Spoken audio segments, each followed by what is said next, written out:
City బస్సుల్లో అదనపు ఛార్జీలు పెడుతున్నారట చూసుకోరిగా. ఎందుకంటే 5 రూపాయల నుంచి 10 రూపాయలట పెంచుతున్నారు. ఆటాను పెంచితే సిపిఎం తర్వాత ఎర్రజెండా పార్టీలన్నీ మొత్తం కూడా రోడ్డు మీదకి వచ్చేసి ఆందోళన చేసి మొత్తం దారుణంగా ఉంటుండే పరిస్థితి. ఇప్పుడు రూపాయలకు 5 రూపాయలు 10 రూపాయలు పెంచినా కానీ ఇప్పుడు మొత్తం సైలేదు, తప్పుడు లేదు. మొదటి 3 స్టేజీలకు 5 రూపాయలు, ఆ పైన 10 రూపాయలంట రేపటి నుంచి అమల్లోకి. గ్రేటర్ హైదరాబాద్ పరిధిలో నడిచే అన్ని రకాల సిటీ బస్సుల్లో అదనపు ఛార్జీలు వసూలు చేయనున్నట్లు ఆర్టీసీ ప్రకటించింది. City ordinary, metro express, electric బస్సులు, ఆర్డినరీ ఎక్స్ప్రెస్లలో మొదటి 3 స్టేజీలకు 5 రూపాయల చొప్పున పెంచారు.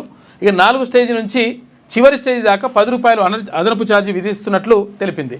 ఇక metro deluxe, metro electric metro AC సర్వీసుల్లో మొదటి స్టేజీకి 5 రూపాయలు, రెండో స్టేజీ నుంచి 10 రూపాయల దాకా అదనపు ఛార్జీని వసూలు చేస్తున్నట్లు వివరించింది.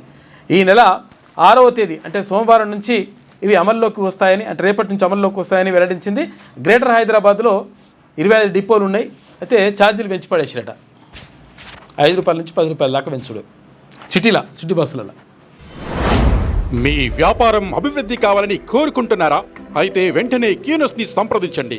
Schools, colleges, banks, shops, office promotions, land promotions, political promotions, restaurant promotions, hospital promotions, పుట్టినరోజు వేడుకలు, శుభకార్యాలు, వ్యాపారాలు ఏవైనా, సందర్భం ఏదైనా ఇప్పుడే క్యూనస్ ద్వారా తెలియజేయండి. మీ వ్యాపారాన్ని అభివృద్ధి చేసుకోండి.